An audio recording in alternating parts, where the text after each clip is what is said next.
can't figure out.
Good morning, everyone, and welcome to the Special Corporate Services Committee meeting.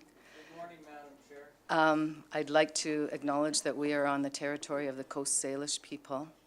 And before we move on to approving the agenda, I'd really just like to acknowledge our area directors for the incredible amount of time they've been putting in lately. And I know there was a very late meeting last night, and I understand it went, oh, I'm hearing myself echo over there. I understand it went very well, so I bet you're all a bit tired. So we'll know that today, that we're all maybe a little bit tired.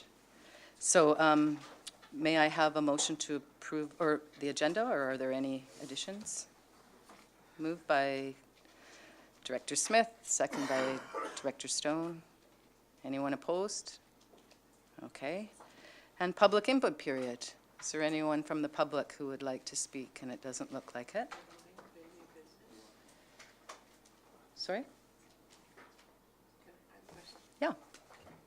Sorry, I was going to ask about a certain function line item. Should I have put that as new business? No. No, okay, thank you. Yeah. All the budget questions will come under NB1 budget, yeah. Okay, so we'll begin with reports, and the first one is a report from the Finance Division regarding the property tax notice insert. Ms. Solder.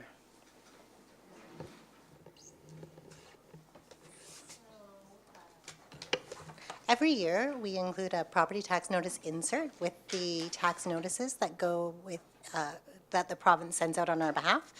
The notices are slightly different for each area, but they all follow the exact same format. So we did have a few suggestions for how to change and improve it for this year. So we have included copies of last year's and a mock-up of this year's proposed format laid out. And so I did bring just one. I know you all have it on your screens, but just one. It comes in this handy fourfold. And last year, inside, there was just a listing of a bunch of numbers that showed the amount for each service on a $100,000 assessed value. This year, we're suggesting, instead of including that, to include the graph that is Schedule E, that's available on our website for each electoral area, as we just feel that it might provide a little bit more information and be a little bit more readable for the average person to help them understand their taxes. And so we're interested in the feedback of the committee, and we would like an approval of the format of the pamphlet, as we have to get it to the province by April 1st, so that will allow us to start the work on it. Thank you, Ms. Solder. And if I may, I notice a couple people kind of looking, trying to, I think, get this up. So what I found, if this will help you, is that when the staff are waiting, in the bottom right-hand corner, there's a little arrow you can push, and that waiting thing will disappear, and then you can get to the report. So is that Chair Morrison, is that what was going on? Yeah, I've just learned that in the last couple weeks. I know. So I don't know if staff can do anything about that, but what's happening, Tara, is as you're being so efficient, on our screens is saying the motion and waiting, because you're waiting for our debate, but we're not able, without pushing that down, to access the actual attachment. So I don't know if there's a glitch from that, but is everybody able to see it now? Okay.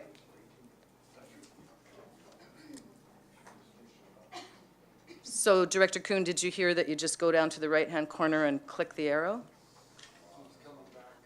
Mine's staying there now. I don't know what the clue is, but what is the board's wish? Would you like, or the committee's wish, would you like to get a hard copy quickly done, or do you want to keep persevering?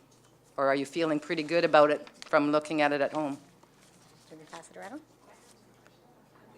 Okay, so I'll start a list. Director Sebring. Just looking at the staff report, and it says here financial considerations, and I'm not nitpicking, but I guess I am. It says there are no financial implications of the insert itself. I beg to disagree. If we're printing 20,000 or 80,000 of these inserts, that's costing money from somewhere. Is it not? I think that they probably mean it's not going to cost any more than the usual cost of the insert. But there are financial implications, that's all I'm saying. My understanding is that the province prints them for us and includes them. Does the province print them for us? Yes. Oh, excellent. Wow. So there I was Okay, I misinformed. stand corrected. Even better, thank you. No nitpicking allowed. Thank you, Madam Chair. I really appreciate this as a director and how complicated it is in a regional district. So this is really valuable for myself. I pack it with me everywhere I go. So this is just altering it slightly, which is a really good idea, and I really appreciate it. So thank you. Thank you. Anyone else? Director Smith. Call me old-fashioned, but I do believe that the B attachment is the best. It does have a clearer indication as to the past year and the amount that it has been increased or decreased for the new year. And I find that the attachment A has, because it goes from 0 to 50, the increments are much harder for people to see. I think that if on attachment B, we had an indication that people could click onto the website and go to this one, they could also look at this one easily, as it would be in the insert as just a direction point for them. And I've spoken to a few people in the community, and I've asked their input on it, and they do prefer attachment B. Isn't that the one staff's recommending, attachment B? So attachment B is the 2018 version. Oh, So it's okay. the previous year version. So that is this one here. And it has a listing of the tax rates per $100,000. And so it's just this list on the inside. And so it's a listing per $100,000. What staff had suggested was attachment A, which included, instead of the list, was a graph. And so they do depict the same information. The graph shows it in the value per the average home, whereas the listing shows it in the dollars per 100,000. That's the main difference in the two. Thank you. Director Acton? Thank you. Personally, I too prefer attachment B, the issue with attachment 1 is it shows, coming from an electoral area, it really highlights what those big pieces are, and people focus on those items, not realizing that those are actually the items that benefit our community directly the most, and it becomes a focal point of that's where we should cut taxes, that's the, get rid of all those services down below, and that really highlights those, whereas I think the purpose of this chart is to show where the taxes have been increased. So then I prefer number 2, it does that, and you can see point by point, and if, that's what I would go for an electoral area. Thank you. Director Salmon. Thank you. I think I like attachment A better, but attachment B, one of the issues that I have is the table of taxes per 100,000 looks like taxes are actually going down if you look at that table, because it's per 100,000 of assessed values, and when assessed values jump up a lot like they have been. So whereas the other one just gives you the figure for average home, which is more accurate, more representative of what's actually happening in your tax bill. Director Smith, what did you mean about the clicking up, being able to click?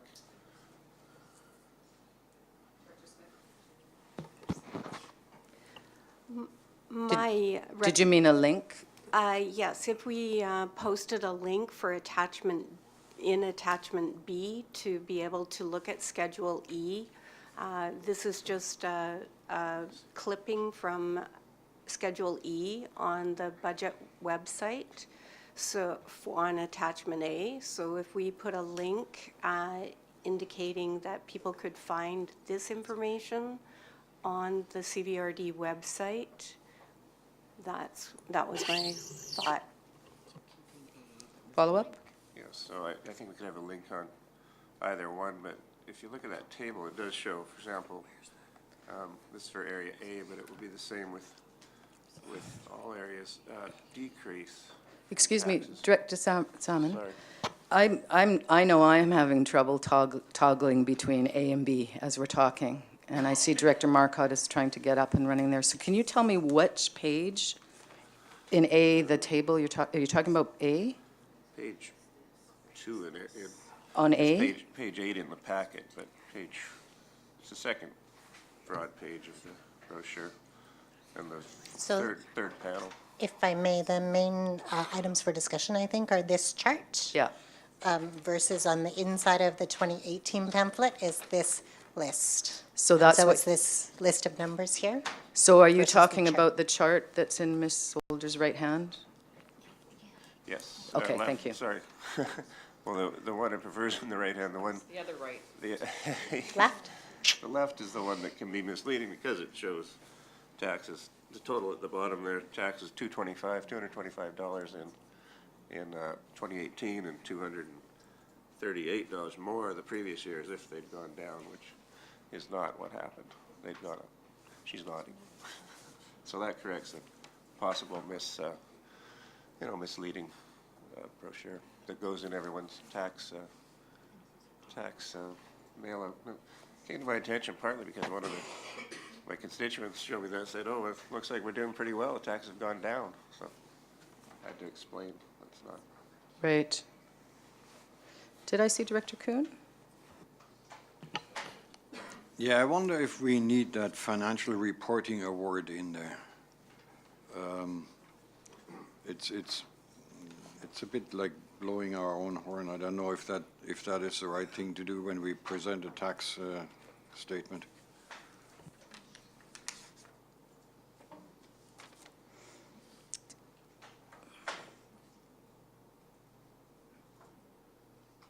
Anyone else have any comments? Director Nicholson. I almost said Director Allison. I get called Director L at home. Okay. Not your worship? I agree with Director Kuhn. I would take out the financial reporting award. Yes, I did. I said that. A little bit more white space would make the whole thing easier to read. And I definitely agree with Director Salmon about the chart. The other one is much more honest and correct depicting of what's going on. You're talking about A? Yes. Yes. Director, yes. Sorry, my mind is not awake yet. Thank you, Madam Chair. Couple of things. I have had 0 complaints on the Form Schedule B, the 2018 version.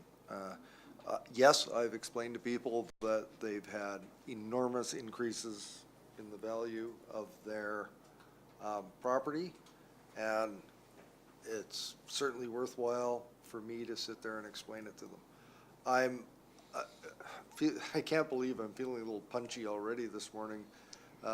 It's early, but I think we were just having the discussion a little while ago about celebrating some of the good things that happen around here and not just focusing on things like taxes and other challenges. So if we can't in a financial notice put out an indication that some of our finance staff did award-winning work, that's a sad day. I think we should take opportunities to report out on good things like that. I can tell you that I use both pieces in communication with my community. I will take the colorful bar chart and I'll take the yellow brochure, and it's 6 of one to one person and half a dozen to the other. Different people are more visual. Some people like the tables. So, I also would ask you to consider there will be a circumstance where taxes, let's see if I get this right, taxes don't go down. Our taxes stay the same, the assessments go down, and it'll look like people are paying more taxes. And we're going to want to go and change this form again. So I'm comfortable with the 2018 model. Thank you. So I'm wondering if we're ready to vote, because we have a lot on the agenda today.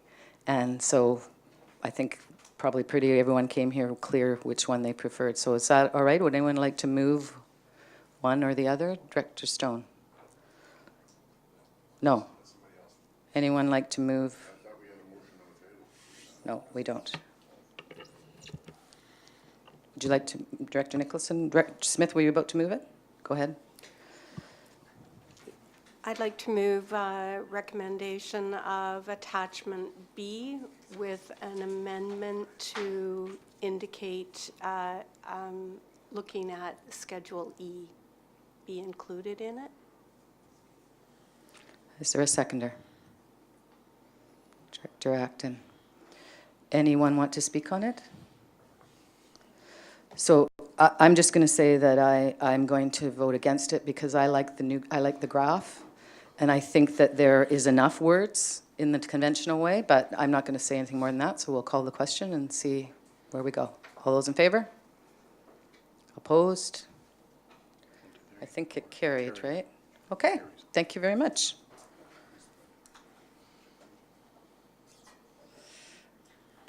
Okay, so now R2 on the budget, draft budget review, and is there a report, Ms. Holder?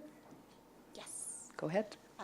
So at the last board meeting, a few resolutions with respect to the budget were passed. One was with respect to Function 690, which is Kerry Village Water, and it has no effect on the requisition. So those changes were incorporated in the budget documents. Another was with respect to changes to potential benefit programs for elected officials.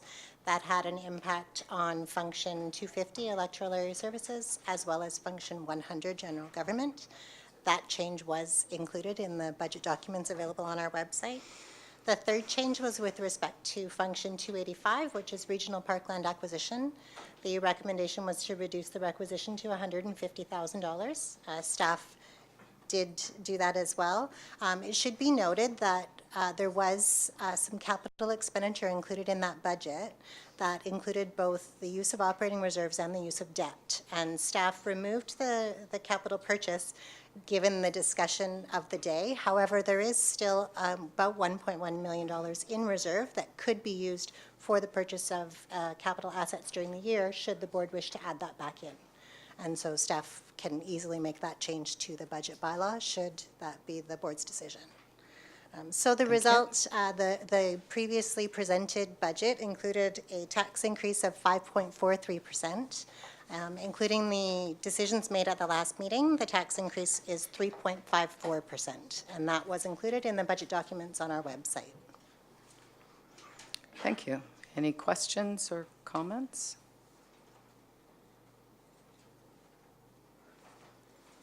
So also Okay. at that meeting, if I will continue, there were 3 specific items that were asked to be brought back for further discussion. Those 3 were the previously approved park ranger position, a previously approved bylaw enforcement officer position, and discussion of the solid waste function. So the park ranger and bylaw enforcement officer positions are somewhat linked. And so previously, or in 2018, the Parks Department had a 7-month term position for a park ranger, and then also contributed towards half of the wages for a bylaw enforcement officer. And that bylaw enforcement officer was also paid partially from solid waste. And so that person would have a difficult time splitting their time between the various functions. And so the Parks Department came forward with their supplemental request to basically change their funding, so they would no longer have the 7-month position and the half of an enforcement officer. They would just have one person dedicated full-time to a park ranger position.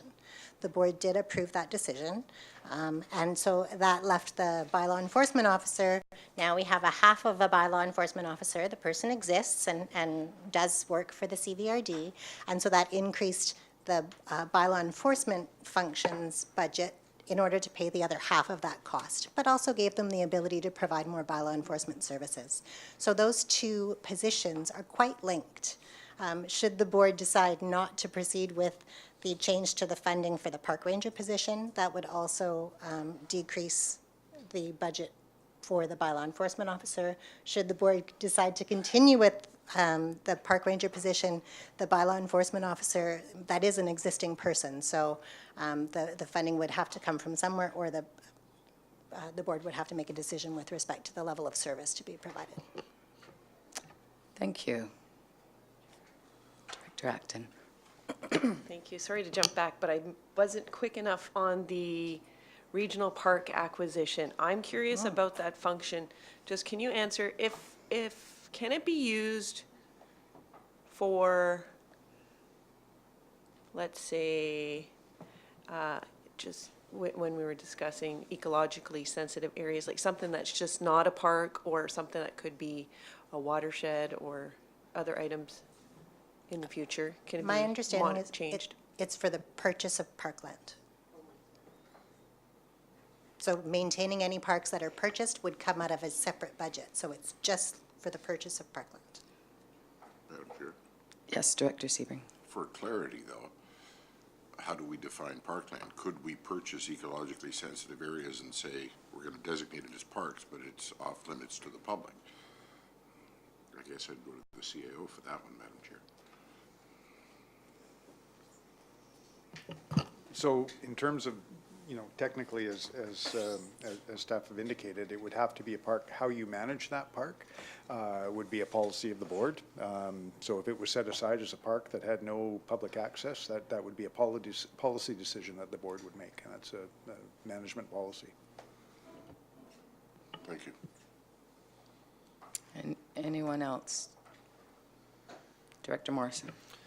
Thank you. And I think the ability to, there's a list, and I think there's the possibility to add to that list if it was the inclination of the board. So there's a target list of properties that's been in existence for 10 years, I think. And I think other properties have been suggested that would be perhaps key acquisitions, and I think it would be the will of the board that would determine whether or not those would be included in the list.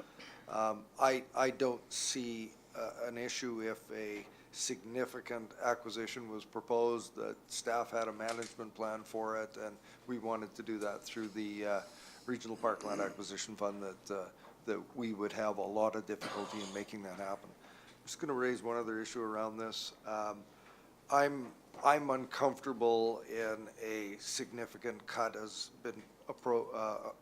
been proposed and approved to this extent if there wasn't a serious commitment to bringing the funding levels back up to historical levels. And I just would like to make sure that the board is fully aware that that will, if there is a commitment to doing that, then we will end up with probably a fairly significant challenge to overcome when it comes to doing budget next year. Because if we think we're going to put $300,000 or $400,000 or $500,000 back into the requisition next year, that will be, well, that'll be equivalent to the savings that we're experiencing this year. Thank you. So I think I had Director Nicholson and then Director Kuhn. Yeah, I tend to agree with Director Morrison. I think that it's challenging when you start monkeying around with your functions when you don't have a clear strategic direction on where you're going. And I have real concerns about the issue of purpose for a parkland acquisition in terms of it has been very focused on recreation, and I think that we need to think a little bit more carefully about the advantages of that kind of a program that can provide for conservation purposes, for ecosystem services. I also am really, I think that when we went out with the recreation, regional recreation survey I think it was last year or the year before, we heard loud and clear from the community that they really value outdoor recreation and green spaces. And I get that people are very concerned with taxes, and I think we really need to have a strategic conversation about where our overall priorities go. We can continue down this road of just looking at these in silos, but if people are going to continue to react to the overall tax implications, then we need to start thinking about it in a more integrated way. So we have later on, or in a different committee agenda today, we have a thing about regional recreation. And we also have parks, the various parks functions, all the community parks, and then the regional park acquisition and the regional parklands function. And so we spend an awful lot of money in these areas. And I really think we need to do a serious review of the parkland, the parks and trails functions, and to do it in a way that is complementary to the work that's gone on with the regional recreation before we proceed too much farther with that. I think a third-party review that would look at best practices given our issues around climate change would be a really important thing. I also think that there are, it's just really good practice to have some oversight, some external review that goes on with programs. You can learn a lot and improve the way you do business. And, I'm not looking at it like a audit, we've done a bad job kind of thing. I think it's an opportunity to really provide good information to people who are trying to make decisions about these things as we move forward in, I would say, a really complicated issue-driven kind of environment. So my question, I guess, is there funding to do such a review in this budget or in some budget somewhere, or? I mean, would that Mr. come, Carruthers? that would presumably come out of one of the park, or, I don't know, how would that work, Brian? Through the chair, so I'm looking at some material from Mr. Farquhar, and don't believe Brian's here. So looking at the remaining funds that would be in, so the budget that was proposed for the regional parkland acquisition was $75,000 for debt servicing and another $75,000 to fund public engagement review of the regional parks and trails master plan, and annual taxation to fund acquisition. So there potentially could be some money in there, but I would suggest that we would want to scope that review out and apply appropriate funds to it, rather than kind of doing it on an ad hoc basis. I think I would want to have staff come forward to the committee with a recommendation on how to approach that, the scope of work. It could be as large as you want it to be. It could be, somewhat focused. So I think that's something that we would want to come back to you later with a proposal and a more defined budget to do that work, once we understood exactly what we were being tasked to do. Thank you. Do you have a follow-up, Director Nicholson? No, that's fine. Okay, I apologize, Director Kuhn, but I didn't look at my list and I had Director Yanni Darnido. Did I get it right, Laurie? No. Johnny DiNardo. Yanni, Should have read it right here. remember boring, yawn. Okay, Man. Man.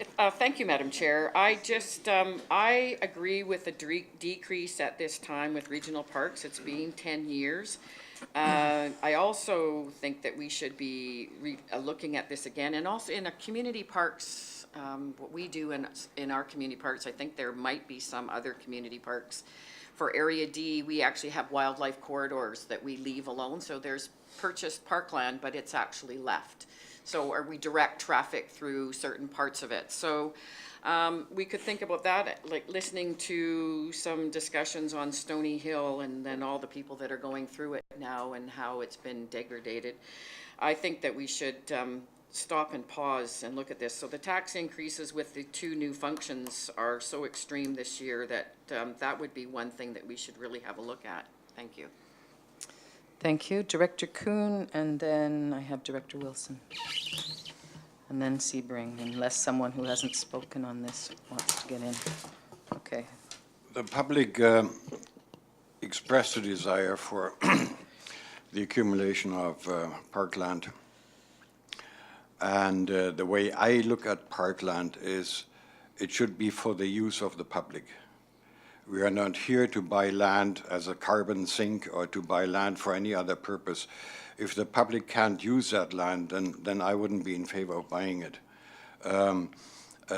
That blends in with the desire to have public recreation. Well, if we buy land and we can't recreate in it because it is protected or because it just doesn't fit a parkland, then I wouldn't buy it. It's just that simple. Also, with regard to today's budget, the Parkland Acquisition Fund states a maximum amount. That doesn't mean we always have to buy the maximum amount. If there is another reason why we have tax increases for any other purpose, I don't see any reason why we couldn't reduce the Parkland Acquisition Fund contribution to accommodate some of the other expenses. If we always go to the maximum on any possible budget, well, I mean, we're dreaming, because sooner or later the public is going to be up in the air and saying, well, what are you guys doing? That's what makes us a board, and that's where decisions come in. If we always go to the maximum, why would we need a board to make decisions? You just go by the book. Oh, okay, we spent $850 every year on this. We don't have to make decisions anymore. So I'm in favor of making decisions, and when they're a little bit tough, they're tough. That's too bad. So Director Kuhn, if I may, I'd just like to clarify that this was a function that was created out of a referendum from the people, so. With a maximum amount. It wasn't Right, a fixed amount. But it wouldn't be done without that referendum and without a board. No, that's quite right, but Yeah. it's tax. So I misunderstood you But then, the because I public thought you said we understood weren't that it was a needed. maximum amount. That's Yeah. it. Okay. So let me look at the list so I don't get mixed up. I think it's Director Wilson. Thank you, Madam Chair. To say that I'm disappointed that this has come back to the board would be an understatement. This is the same board that discussed cutting $1 million from a hospital fund, something that is an absolute necessity. And yet here you are, bringing back something which really could be sent to a moratorium. I have not ever said that this should be stopped. I've said, let's just stop and think for a while here. If you're going to buy land purely to preserve it, then let's look at the islands, the parks that are islands out there that have been bought. What are you going to do next? Open it up to the public, which means more training for staff who now got to look at it, certification, radio licenses. The list is endless. I've talked to people who have called me over the last week or so, more than one. I've got a whole list of numbers and all the rest of it, who are living paycheck to paycheck. And yet here we are, again, discussing whether we're going to put more burden on them. And there was a comment made at the last regional board meeting, which I'm going to quote, not quite verbatim, which said, oh, my taxes have gone down by 20%. Yay. Let's take that $20, sorry, not 20%, $20. We have 181 functions in the CVRD. And let's assume that only 1 or even 0.5% of those 181 functions go up by $20. Add it up, do the math. There's $200 on everybody's taxes straight away. I'm passionate about this one. I love parkland. I walk in parkland. But let's stop buying land just for the sake of it. Yes, it was passed by a referendum, but as as Director Kuhn says, we don't have to fund it. Let's just stop and think how people are going to afford this kind of thing. They can't. There are pensioners out there who don't have this kind of money to fund what we want. They got 2% in their CPP, they got 0.1% in their OAS. And if I sound a little bit frustrated and angry, yes, I am, that you would consider cutting $1 million from a hospital, and yet here you are talking about $850,000 for parkland. So if I may, before I go to Director Smith, who I'm going to put ahead of you, Director Sebring, because you've spoken on this, I think we're debating something that was debated before. So unless someone is prepared to make a motion that they want to add to this and change it, I don't see why we'd want to keep going around, because I can't remember who, but a majority of the board said they needed a special meeting. I didn't think it was to beat up what they'd already decided. I thought it was they wanted to bring other options.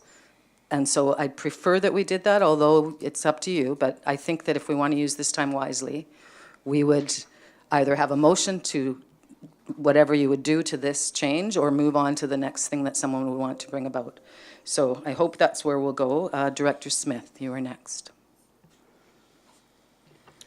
Through the chair, thank you very much. I agree with Director Yanni DiNardo. This decision for Parkland was made 10 years ago. Things have come on to our plate in this last year with the drinking water and watershed protection that has also created an increase. We need to know where we're going with both items, and so this reduction, I still hold on this reduction, and I support the reduction. Okay, I understand that Director Ackner has a question, and then I'm going to ask directly if anyone wants to move a motion to change what the board decided last time. Go ahead. You haven't spoken to this yet, Director Acton? I brought it up, I think. Okay, sorry. I appreciate the clarification we received from you, Madam Chair, in terms of process. If there's no motion here, the previous decision to cut the funding for parks acquisition stands. And the notion, and I wasn't here at the last meeting, I was away, I had my alternate in, but the notion of a special meeting to discuss this, my sense of that, based on discussions before that, was what we need to talk about is the implications of this parks acquisition fund, because every time we buy parks, we are committing unwittingly down the line to parks management and park sustainability. We've run into it in Stony Hill. We bought all that land. Now the question becomes, how the hell are we going to manage it? And can we do that out of this fund? Is it wise to do that out of this fund? I'm hearing we can't even use the money here because it's specifically for acquisition and not management.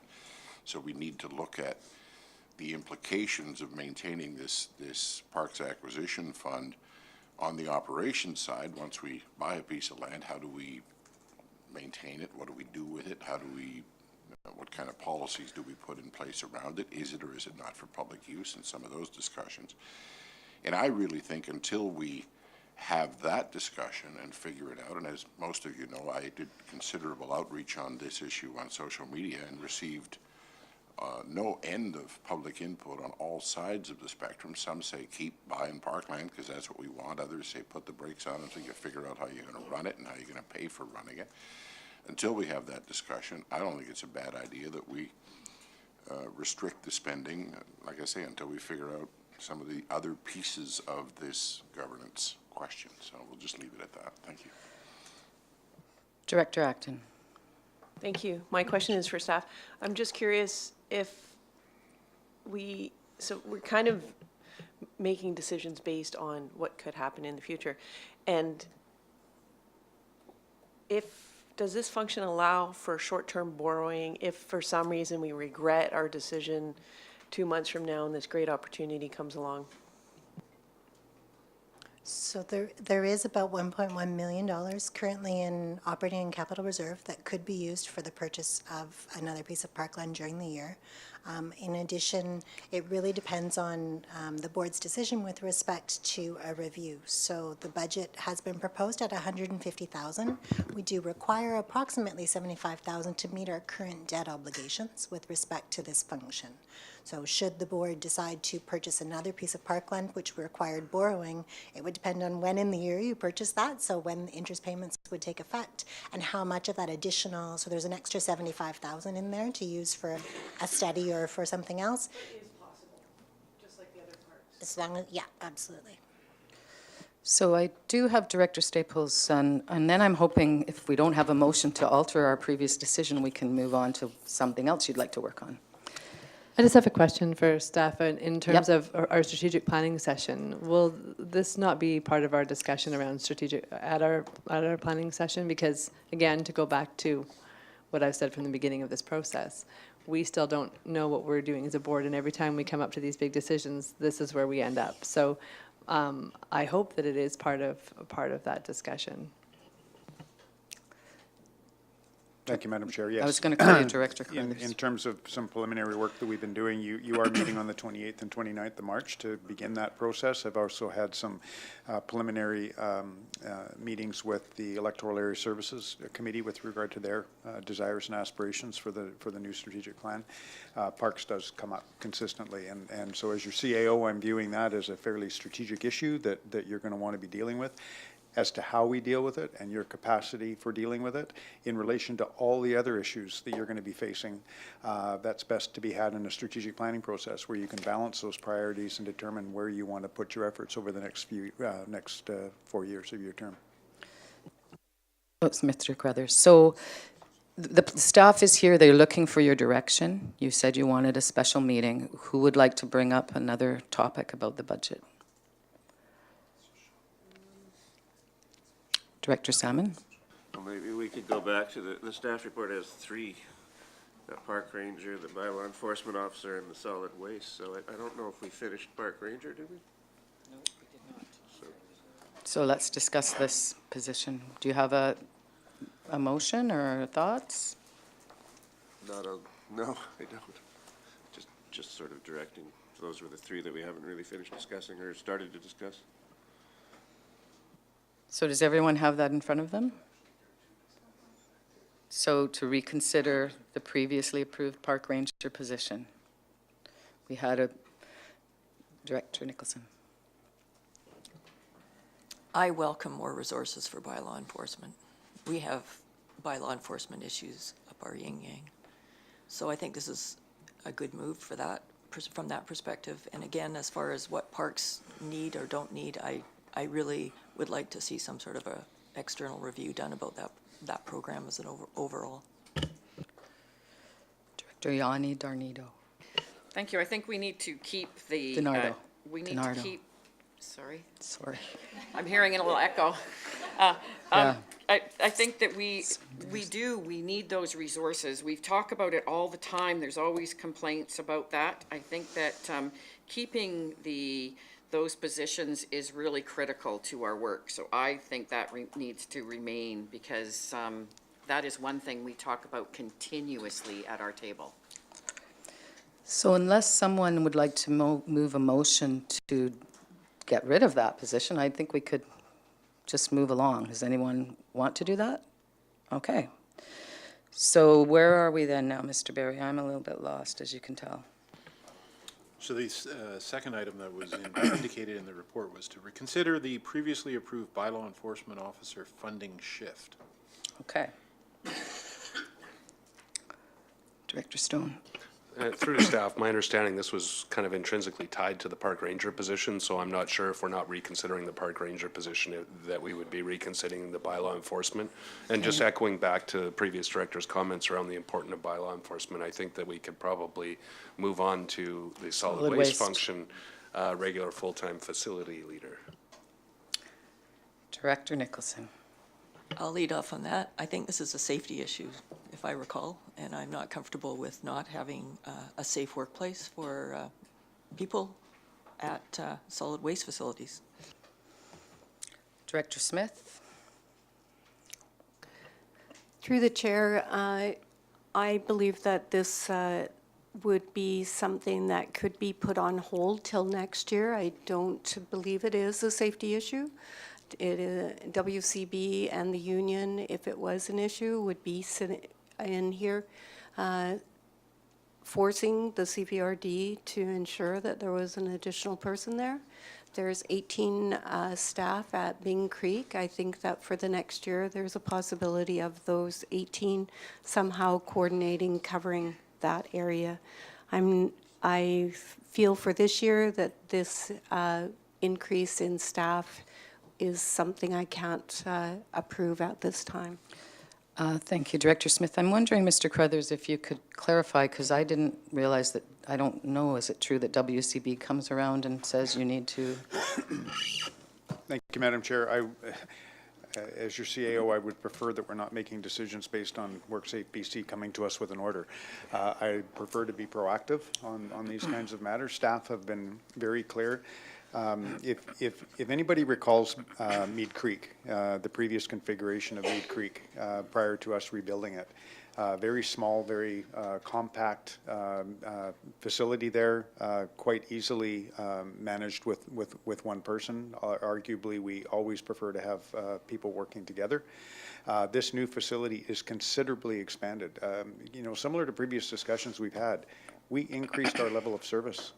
We increased our level of service at Mead Creek. We went from a very small transfer station to a very large, modern, fully functional transfer station spread over a large geographic area.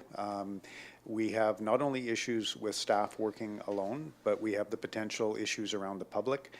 We have the public unattended primarily, with not having a person outside of the scale shack. This is really a situation where we have an obligation to our staff to ensure that they are safe. I believe what Director Smith is suggesting is that we don't not to do that, but the resources for that position be allocated from Bings Creek to provide that second position. Our staffing contingent at Bings Creek has been developed for the volume of work and the volume of traffic that at Bings that we have there. We've added a level of service, so we will be taking away from the level of service at Bings Creek, which is arguably our largest, most heavily used transfer station in the region, to supplement an increased level of service. As your CAO, I would suggest that we need those extra resources at Mead Creek. It is a safety issue. Again, I prefer not to have WorkSafe BC coming and giving us an order in order to move these needs forward. And I would offer it to Tosif Werich, our manager, if he has anything to add to that in terms of the situation there and the impact that that decision would potentially have on our operations at Bings Creek. Mr. Warich. Good morning, and thank you, Madam Chair. Yeah, I would echo our CEO, Crothers, has just mentioned. So really, the matter is that you need 2 people there, minimum, to have somebody working there. Where we get the resources, I think that's a question, but the question is not to have 1 person working there. Like, you have to either shut down your facility or work with 2 people. So usually there's a question, and I know at, in our past meeting there was a question about if we have people from Bings Creek, we can deploy there. We have casuals that we're using as of today to keep the Mead Creek facility running today. That's the additional staffing that we have, and if it helps for 5 to 10 minutes, we can do a quick presentation to you what goes on at Bings Creek, if that helps. Jason Adair has some printouts for you. But really, on a very summarized way, in 1990s when we started Bings Creek, that's a level of staffing that you have. And if you remember, in 1990s you had garbage and recyclables. Now you have EPRs, you have all the recyclables and Recycle BC. So portion of this Mead Creek person that we're asking for also will help us at Bings Creek. So we're asking for more people at Bings Creek through this report. And the reason is that we have contamination, and Recycle BC, they do auditing on a regular basis, weekly and monthly. And unless we have somebody there, an extra body there, to educate people and to direct people in the right totes manner, we will not be able to improve our condition. So if it's the desire, we can do a quick presentation, 5 to 10 minutes of what goes on at Bings Creek as well, if that helps. So what is the committee's pleasure? Do you want a presentation, or? I mean, as far as I can see, we have this position. Is there someone who wants to move to take it out at this point? Because that seems like the sensible thing to do. But I do have a speaker's list, so let me go through it. It's Director Stone, Morrison, Kuhn, and now I see Wilson. If we were going to make a motion, I would make a motion that we don't change the direction we've already endorsed to this point. Are you making that motion?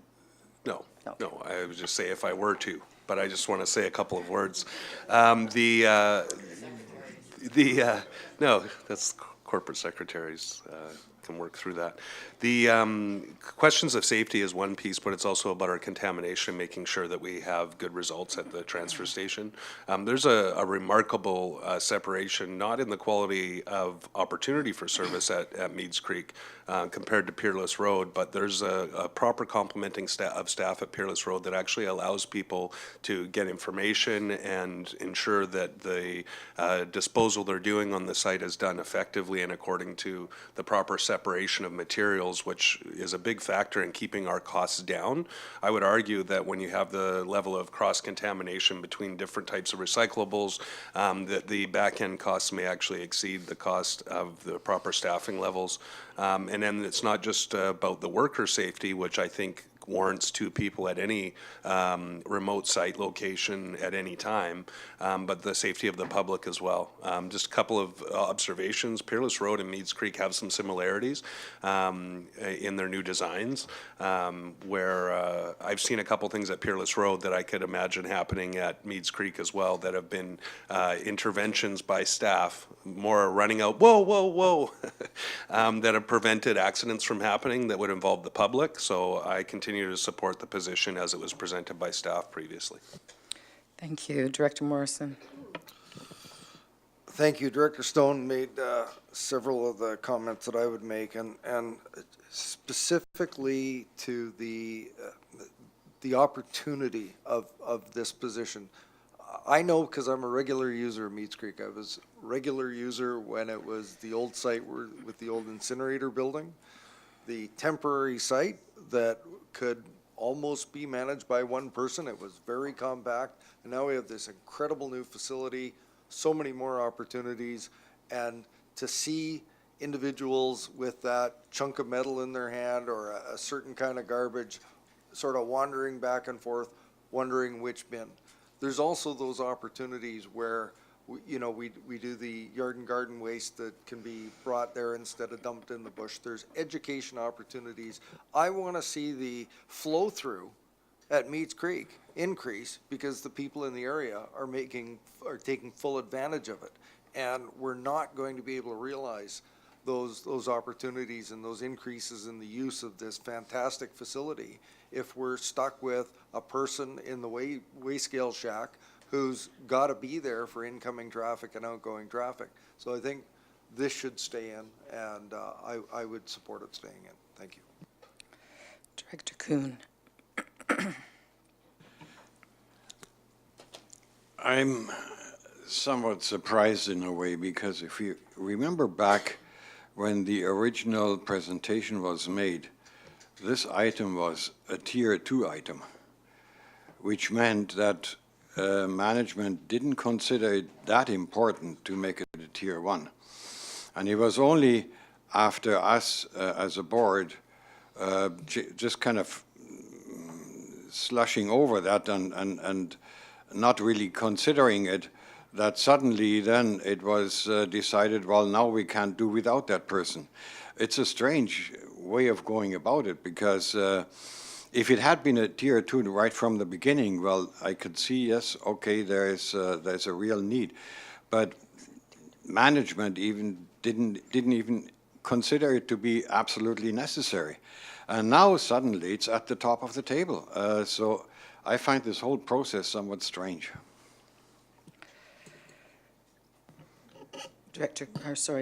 CAO Carruthers. Yeah, Madam Chair, thank you. And at that particular meeting, I did acknowledge that, and that issue was raised.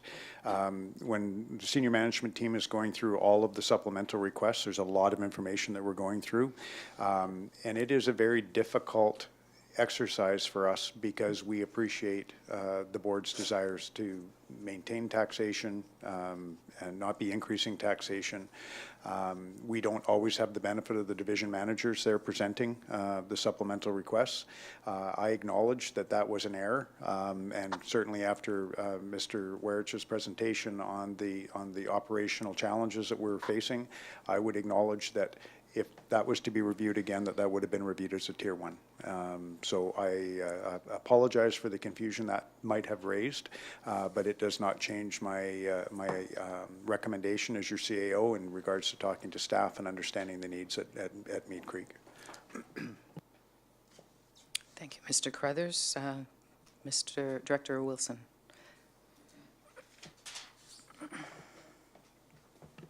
Thank you, Madam Chair. I fully agree that in a situation like this, you need two people there.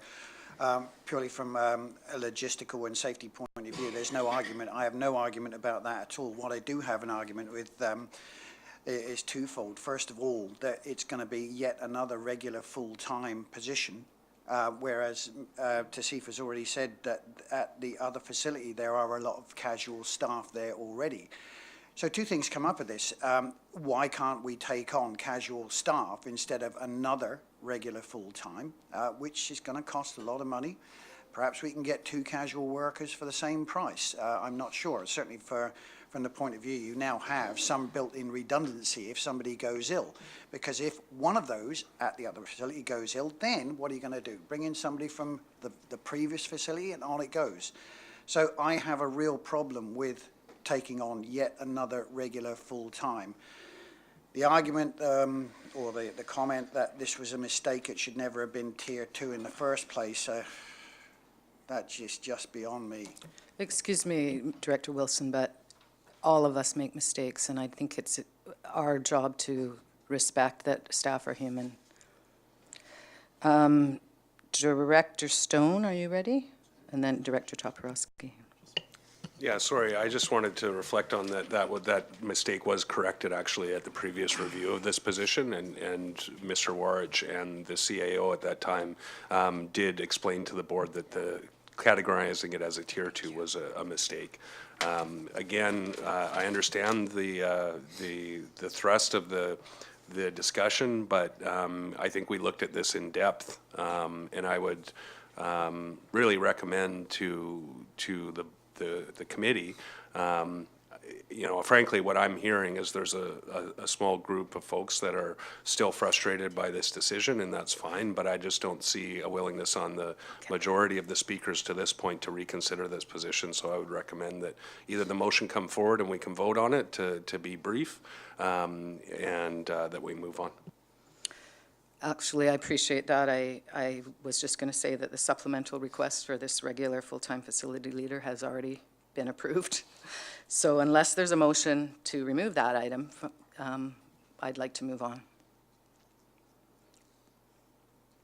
Okay, so moving on it is. Does anyone have anything else around the budget that they would like to discuss? Director Acton. Or Director Toporowski, did you have something? Because you were in line before. No, not unless you want to make a motion to remove the position. Okay, Director Acton. Mrs. Soldera, is this where I would talk about that line item? Okay, thank you. I would like to mention it's from function 250, and the line item is volunteer appreciation. Area A, B, and C pay into it together. Last year, we didn't even really do our Christmas function because it's kind of short on funds a little bit. And previously, when Director Furstenau was in this position, I was the event coordinator as well for that party, and it's barely enough money. So my request is that what's left over from last year is carried over to this year so that we can manage a proper appreciation dinner for A, B, and C. So could I'll make that a motion if I have a seconder. Do we need a motion for something like that? Mr. Berry? So it would be a motion to amend the budget for Function 250 to include surplus funds from 2018 in the 2019 budget. So moved by Director Acton, seconded by, you're not seconding it? Are you seconding it? No, that would apply to all areas? I understand A, B, and C are the people who pay. Well, why then? I mean, if, then we should do it for all areas. Well, maybe we would take each area at a time if you wanted to bring a motion after this. Is there a seconder for Director Acton's motion? I believe anyone's allowed to second it. So it's been moved and seconded. Mr. Berry, would you read the motion so everyone's clear? Madam Chair, I'm not able to do that because it wasn't provided in writing. So it was made. Okay, so how can we correct this, Mr. Berry? Because we have a motion. Point of clarification, if I Yeah. could. Yeah. If I'm understanding the intent of what's being discussed, there is a line item in the Electoral Area Services Committee budget that allows for volunteer appreciation. Not all electoral area directors were able to take advantage of that. Now, I think there's 2 points to this. If there's a carryover, then it's available to all directors. Okay. I was able to take advantage and appreciate my volunteers last year. She raises another point that is around the dollar per electoral area not being sufficient to adequately, so I think there's 2 questions here. So I don't know that just rolling it over, I think there might be a discussion about the amount allocated per electoral area to adequately celebrate our volunteers. So I misunderstood, and it's not just a function that those 3 areas contribute to? All electoral areas can, okay, so I completely misunderstood that. Director Yanni DiNardo. Thank you, Madam Chair. We had a budget limit, so it was very clear that every area, so if you roll over, you're not even going to be close, you're going to be way over your budget. How would that work for the next year and the next year? If you don't have sufficient funds, you should be looking at it in a different way. It worked fine for my area. I'm not sure the areas that did a volunteer appreciation, but we had raised that a few years ago, so I would think that you would look at it more that way, not rolling over the money, because that would leave you out of budget every year. If you need more money, that's your issue. So, Director Acton, do you want to clarify something?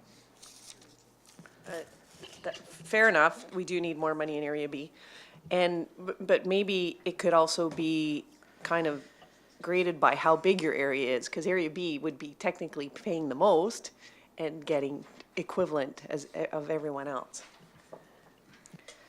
And we technically probably have more volunteers because we're a bigger population. Director Nicholson.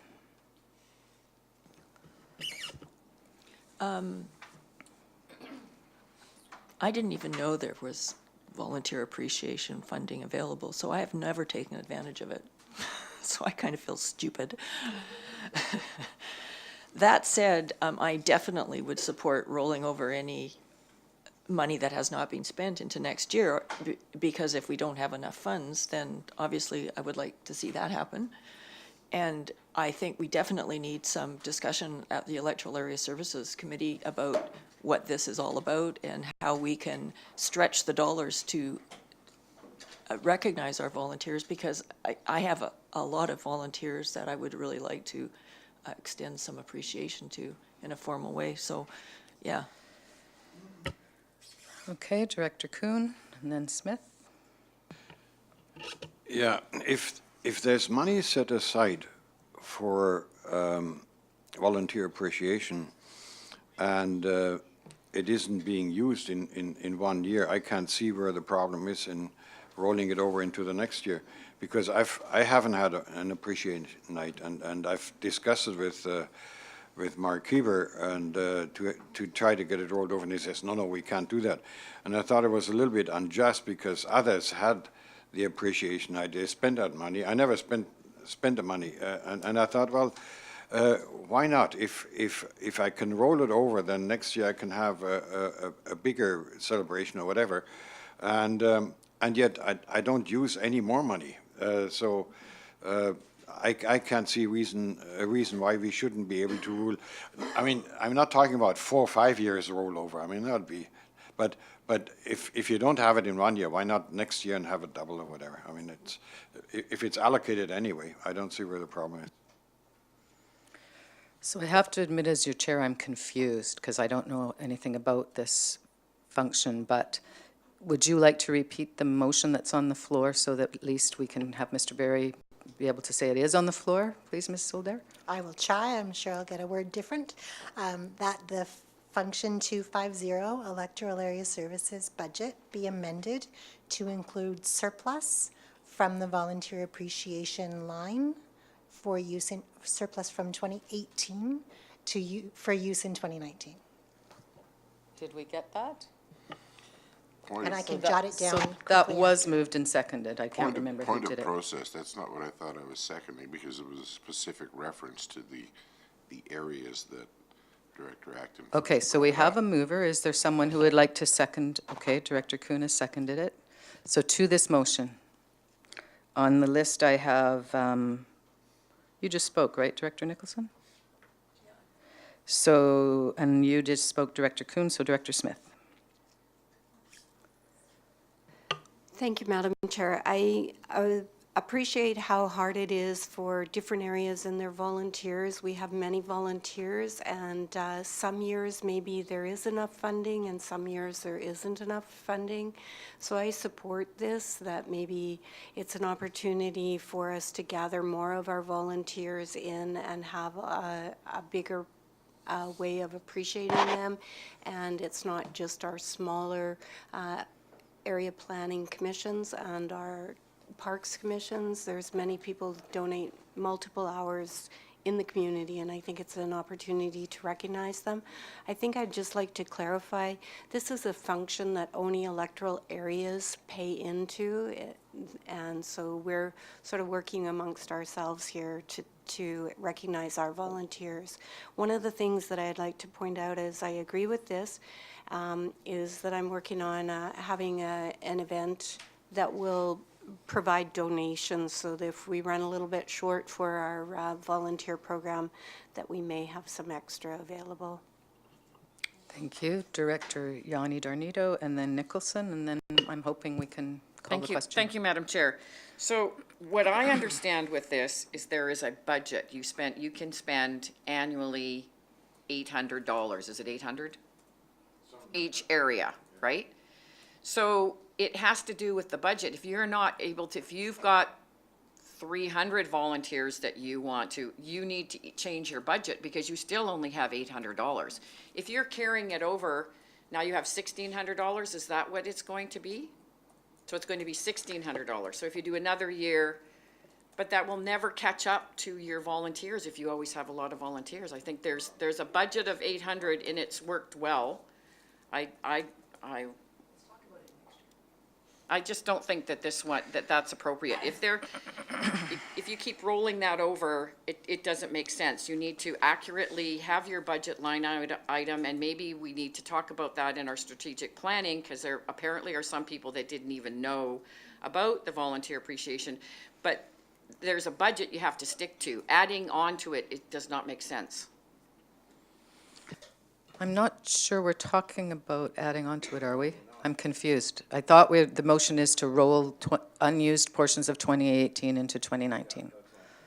But you still have a budget to work with. You can't spend more than $800.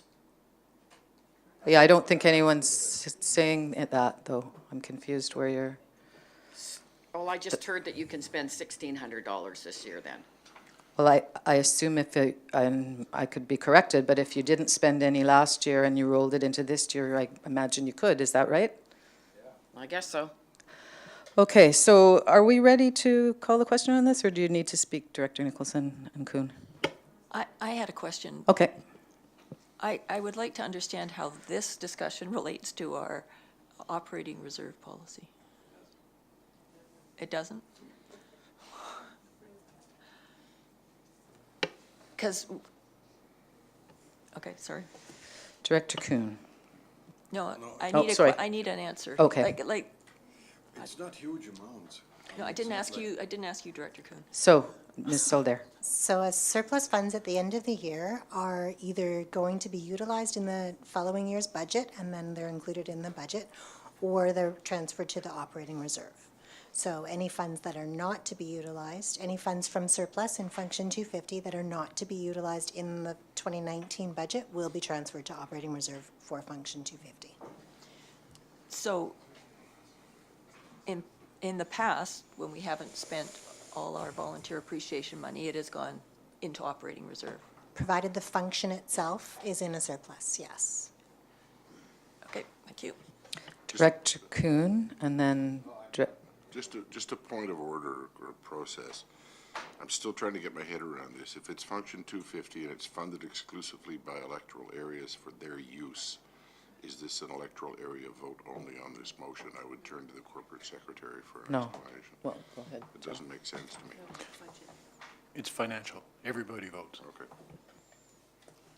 Director Kuhn, do you have anything to add, or can we call the question?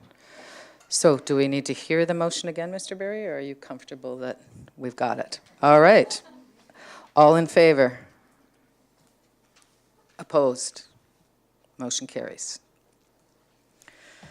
Okay, is there anything else that anyone would like to bring forward? Oh, I would like to say that Director Sebring has to leave now. He'll be back at the next meeting after lunch. And alternate director Justice is stepping in for him. So we'll give a minute for that to happen, and then how about a 5-minute break, 7 minutes? We'll come back at 10 to 11.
Okay, welcome back. And I wanted to welcome Director Justice, who is here now for Director Sebring, and I believe he'll be here this evening for Director Toporowski. He's the first alternate for North Cowichan. Okay, so we'll get back to the agenda and the budget. I don't think I had anyone in line, but does anyone else have anything to bring forward? This is our last kick at the can, as they say. Director Justice. Yeah, thank you, Madam Chair. I just walked in, so it's quite possible that this is something that's already been discussed. Please excuse me if it has, but I recently discovered to my horror that the funding for Couch in 2050 had been cut, and I was wondering whether we could talk about that a little bit. I don't know, I'm all about long-term thinking and regional thinking, and it seems to me that Couch in 2050 has been really important from the perspective of North Couch and in terms of the some of the speakers that have been brought in recently, and I think it's really had a very positive influence, so I'd like to just throw that on the table.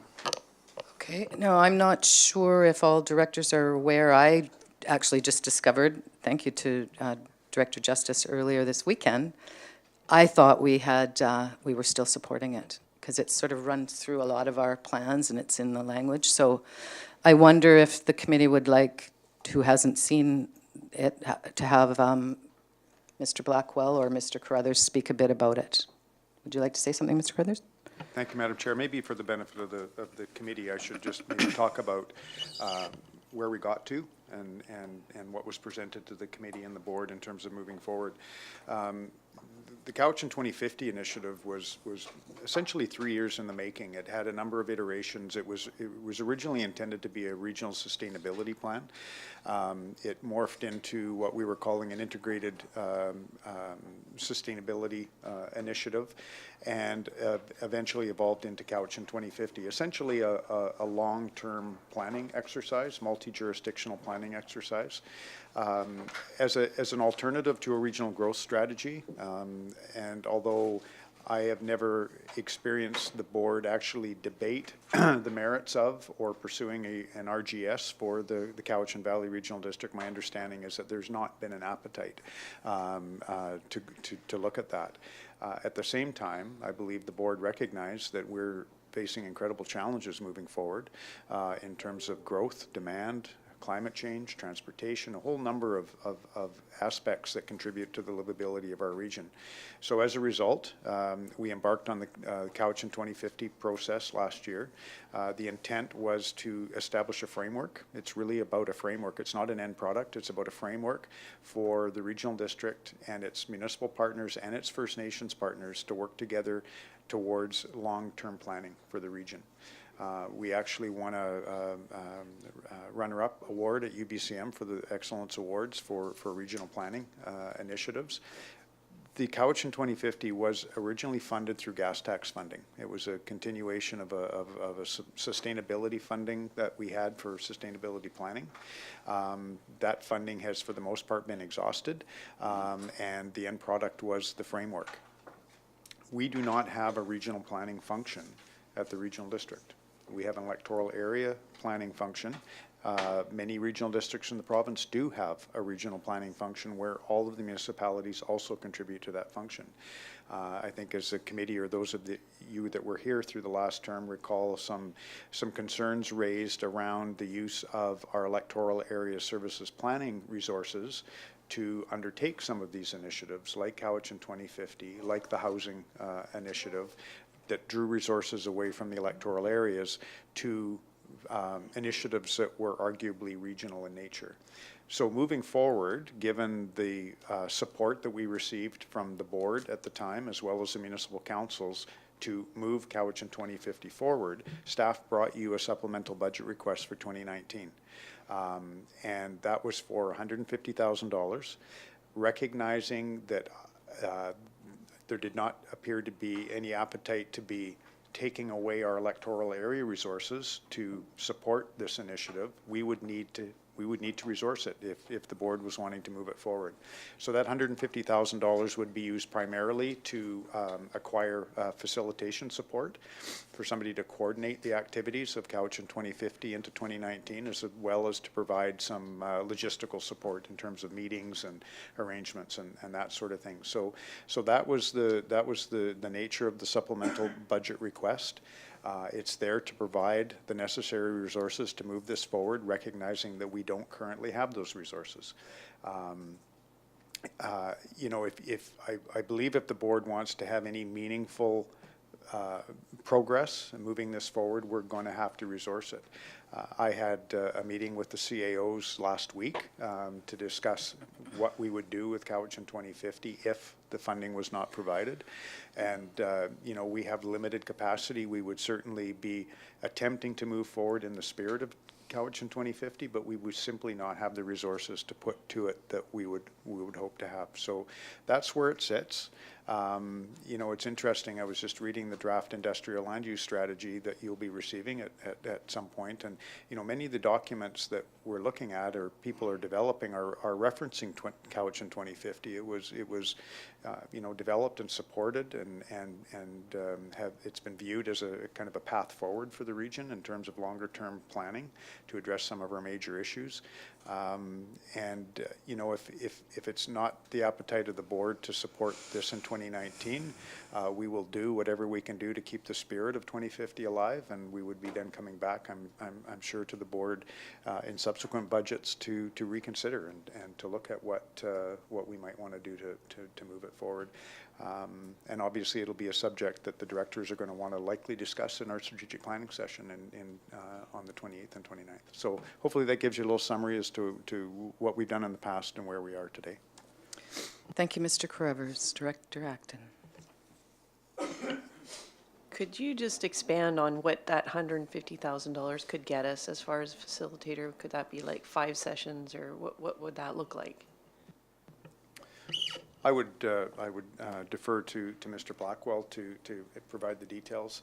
I don't know that we have that necessarily entirely scoped out. We would look at kind of what we were doing over the last term, and this would support some of the things like the speaker series that we had initiated during the Cowichan 2050 that was, I think, proved to be very, very successful in terms of engaging our broader community.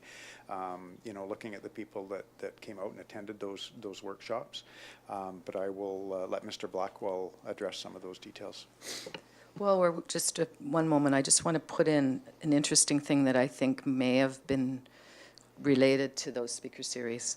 I saw on social media a tiny home community that was specifically for single mothers so that they could stay with their children, so the children could stay with the mums. I forget where it was, but there was wraparound services. It was a beautiful little thing, and I shared it on Facebook. Now, I've been on Facebook for, I don't know, long, long time. Maybe 3 times anything I've ever shared gets shared again. As of this morning, 130 shares of people that most of them I don't even know, because I think that there is an appetite out there everywhere for more affordable housing, less footprint on land. And so I just wanted to throw that in. Go ahead. Thank you, Madam Chair. So further to Mr. Carruthers' comments, and the question, let me just offer this. The Cowichan 2050 exercise, according to the consultant that was involved in this project, is unlike anything that they were able to uncover in North America. It's essentially first of its kind. It fills the gap between a regional growth strategy, which can have consequences that folks don't necessarily fully appreciate at the beginning of a regional growth strategy process. The Cowichan 2050 exercise is much more surgical and strategic with respect to coordinating the activities, the spending priorities and so forth of all of the local governments within this jurisdiction overall to harmonize our efforts so each community's making decisions that complement other adjacent communities. So the reason I say that is there's no clear path forward with regard to identifying next steps. There are some intuitive next steps, but the specifics around the next steps require the appropriate participation of the members, let's say. Through those scoping discussions, it will become clear as to where the priorities are and the details around what those next steps have to look like. The money that's been identified here is a best guess. It's kind of a moderate guess with regard to the resources necessary to have a significant impact in galvanizing the efforts and really making a meaningful next step. It could be that that money that has been identified is insufficient to deliver an optimal outcome that that group would determine, but it should be enough to have a meaningful impact. Further to Mr. Carruthers' comments, without it, certainly there can be, the spirit can be kept alive. But that said, the rest of the issues that are regional are bypassing that life support system. The issues affecting clean water, clean air continue, whether or not we have this process. So it's better if there is serious concern about the jurisdictions working together to keep this thing not just alive but actioned. So I don't know if that, it's a long answer to where does that $150,000 go, to be determined through those discussions. Would it be fair to say that perhaps it would fund facilitation of those kinds of critical discussions? Without question, yes. So you may likely bring in someone, a consultant or someone, Yes. triad planner or something. Okay, did you have, anyone else have anything else they want to say? Director Nicholson. I just wanted to know where we were going to, what was the proposed place to be where it was going to be funded from? Yeah, Madam Chair, given the lack of a regional planning function, it would come under general government as, yeah. I mean, and if I can respond further to that question too, in talking to Mr. Kieber, I don't know that we feel that that's long-term, the appropriate budget to be funding this, because we're starting to get into a more defined service, and I would suggest that even moving forward that we may want to be thinking about what that looks like in terms of either a dedicated planning function that's regional in nature that all the municipalities pay into. I don't know that funding it out of general government is a sustainable way of funding kind of more of a planning. We're looking at it more as an administrative exercise right now in terms of scoping it out, but I think that's something the board's going to have to consider moving forward is what the long-term future of Cowichan 2050 looks like. For the time being, general government. Thank you. Director Stone and then Kuhn. Through to staff, I'm wondering what the cost per 100,000 is to fund that initiative. So $150,000. While they're looking that up, does anyone else have any questions or comments? Just a second, I'll get Director Morrison and then Director Nicholson. Oh no, I had Director Kuhn, sorry. I don't know what's wrong with me today. Director Kuhn. I think the reason the funding was not approved for this was because I think, at least I can only talk for my area and for myself. I'm getting tired of all these special programs that we seem to have. And if you analyze it a little bit, they all go at the expense of the day-to-day work that we do. And our planning department, quite frankly, is in a shambles. I got a copy of a letter the other day to one of my residents saying that it'll be 6 to 8 weeks until they will get contacted again with regard to details that they have to provide for the application. I find that detestable. We have our heads in the clouds, I've said it a few times, and we go after all these big projects and Cowichan 2050, well, maybe it is a good idea, but as was indicated just now, it's pretty well open-ended. We don't even know what the total cost is going to be and how deep we want to go into that rabbit hole. And let's face it, if you want to go deep, there's no end to how deep you can go. There's always deeper to go. If you want to concentrate on some targets, and there'll be funding requested forever and forever, and I'm sick and tired of it, quite frankly. I want to get the day-to-day work done, and as I said at a previous session, I would like to have a year without projects. Just let's get the day-to-day work done, let's get up to date, and then see where we stand next year, and if we have the funding or if we have the inclination to go ahead next year and dive into some of these projects, fine. But I'd like to have 1 year without anything. Let's just have a normal year. Let's deal with everything that's there. Let's get up to date, and let's get our staffing up to date, and then we'll see afterwards how we run. All this, well, we have to do this, and there's this project we have to do. I'm tired of it, quite frankly. So anyway, that's my opinion. Okay, I'm going to go to Director Morrison, Toporowski. Get an answer yet? I'm sorry? Did we get an answer yet? Maybe, I'm not sure. She'll let us know. Do you have the answer? Okay. If funded from requisition, it would be 76 cents per 100,000. In previous years, funding for Cowichan 2050 has come from the operating reserve for Function 100. Function 100's operating reserve is currently just over $100,000 more than our maximum amount, so it is possible to take it from that reserve again this year. And if I may, did you have a follow-up? Well, I just want to get back on the speakers list because while we waited, the rest of my pieces got preempted.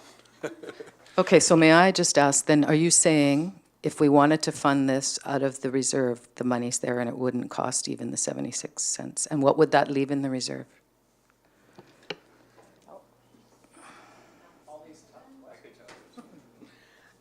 $953,093.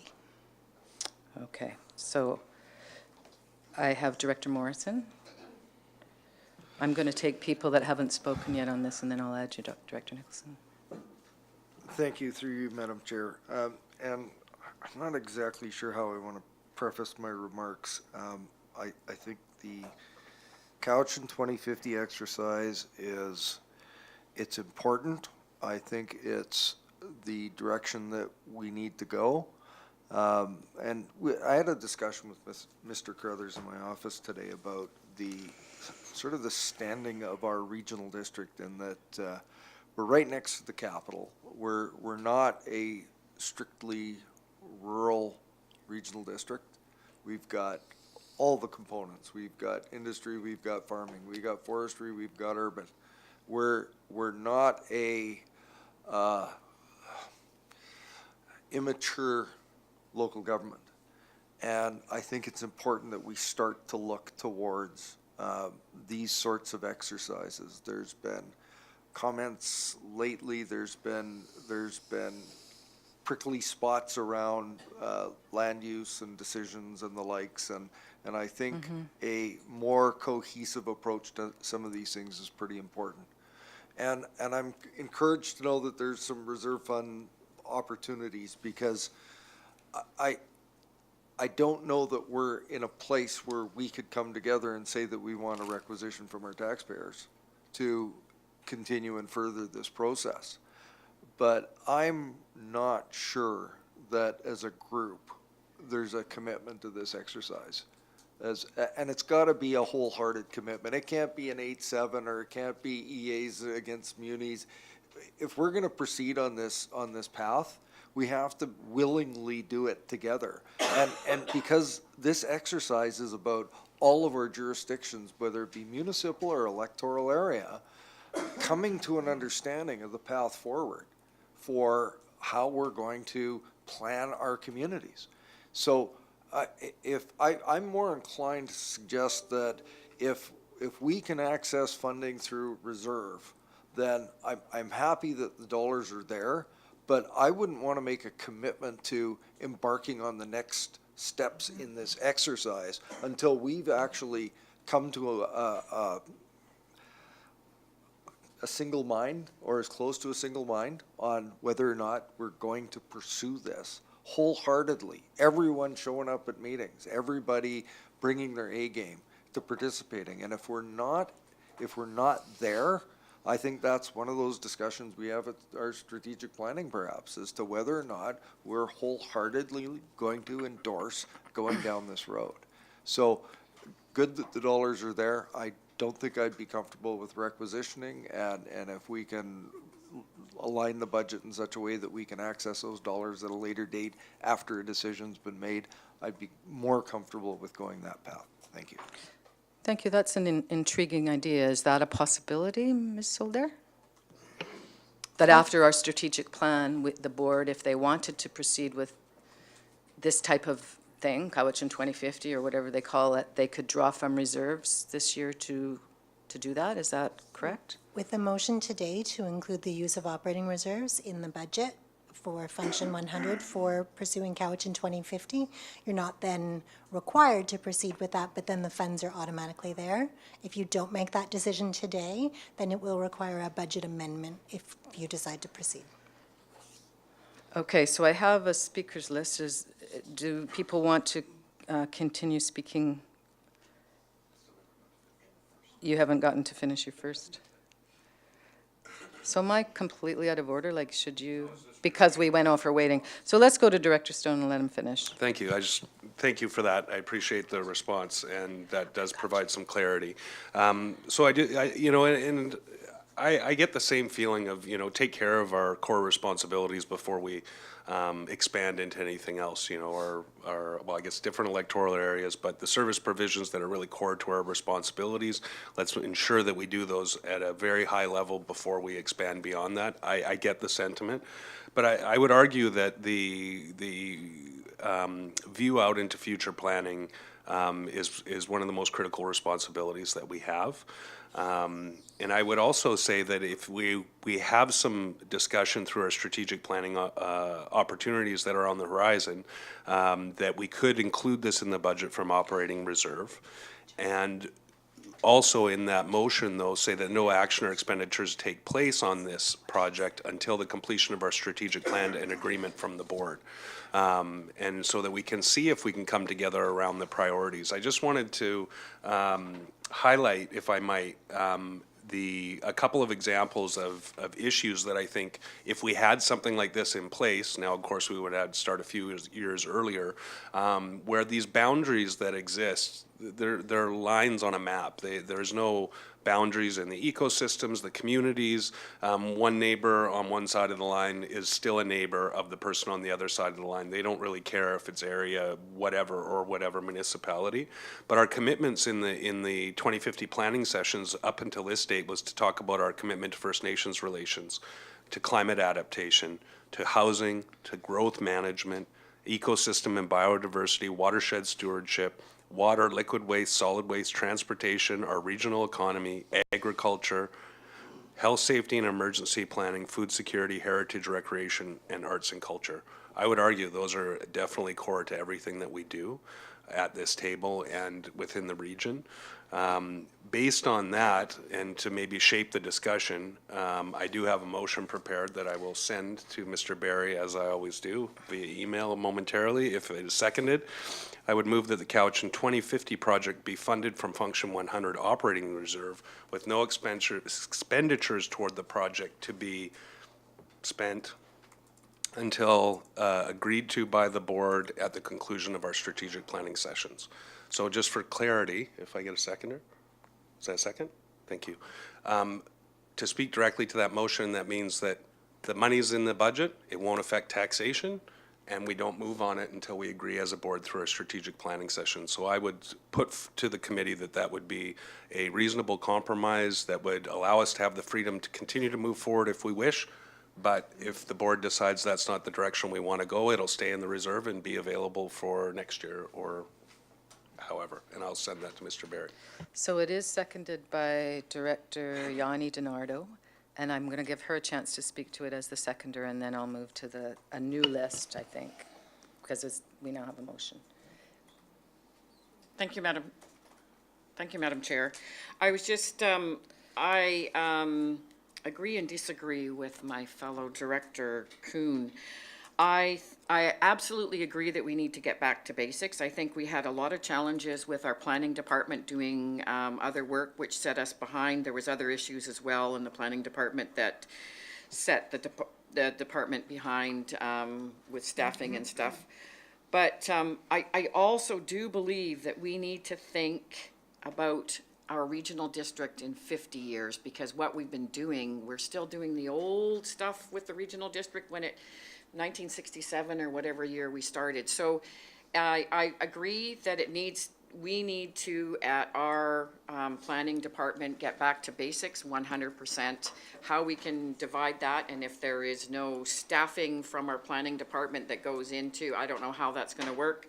But we do need to move into the 2050 speaker series and all that to change our direction and think broader in our, that would actually help us in our day-to-day work as well. So I think that we should not lose track of the 2050 series, but we also need to balance it out. So I agree with this motion in that way. Thank you.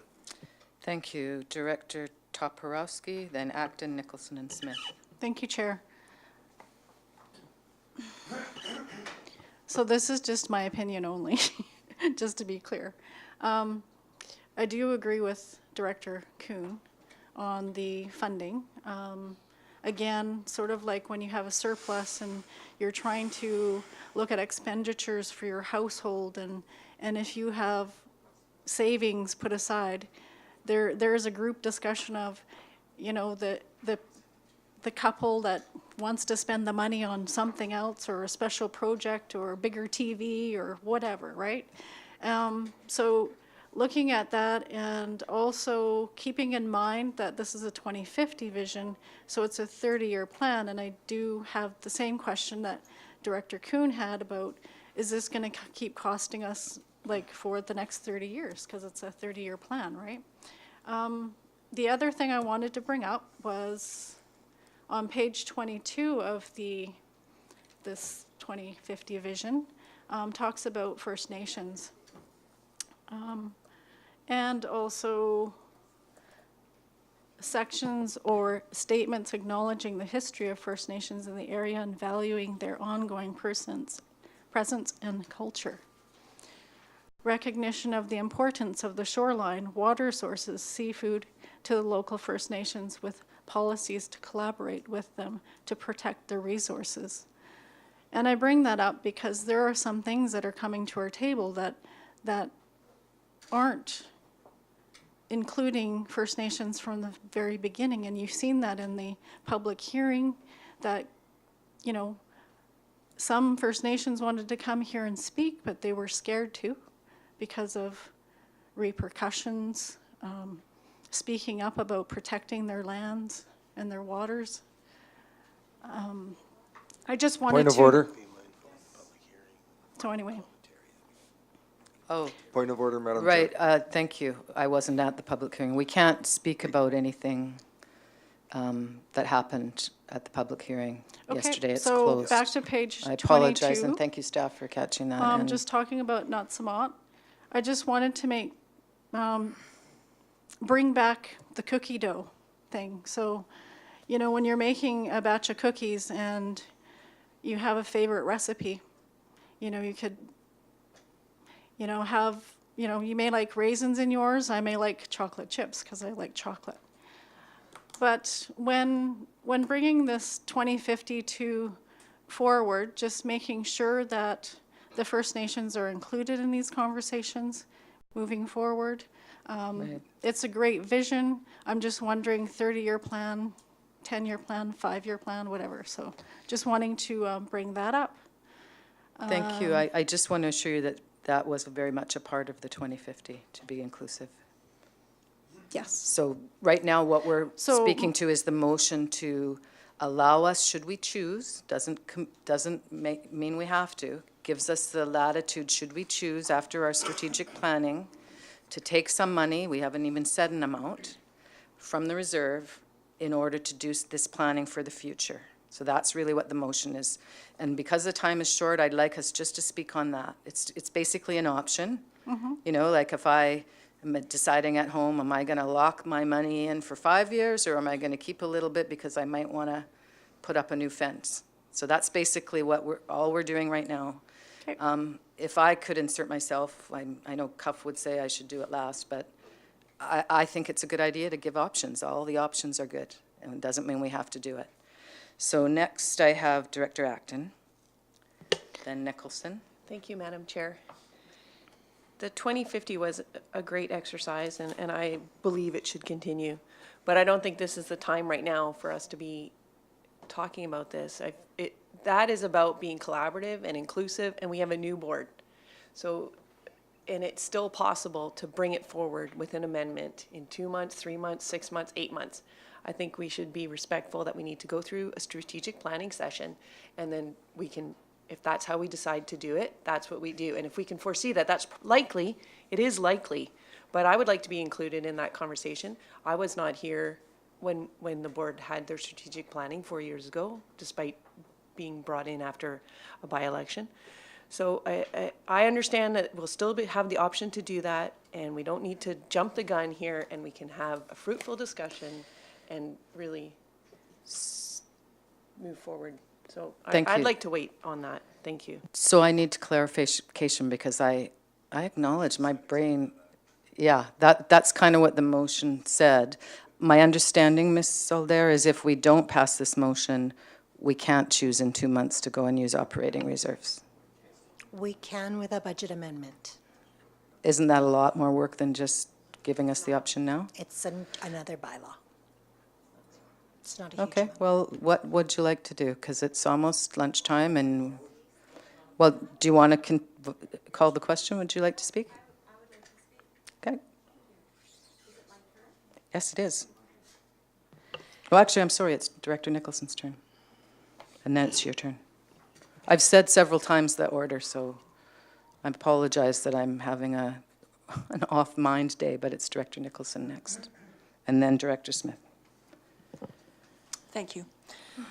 I'd like to speak to two things related to this motion. One is, I went to a natural hazards workshop last week, and I think that if any of you had gone to that natural hazards workshop and did the morning flooding issue, you will see that there isn't we have major issues with flooding in the future, in the near future, and none of those issues are in one little jurisdiction. So to my way of thinking, this is our basic job as a regional district. Like, we are supposed to be working, providing the framework to work together as a region in what is usually a very cumbersome kind of weird lines on the map kind of situation. So, you know, this is the basics, and it just floors me that we're having this conversation about funding the basics. And I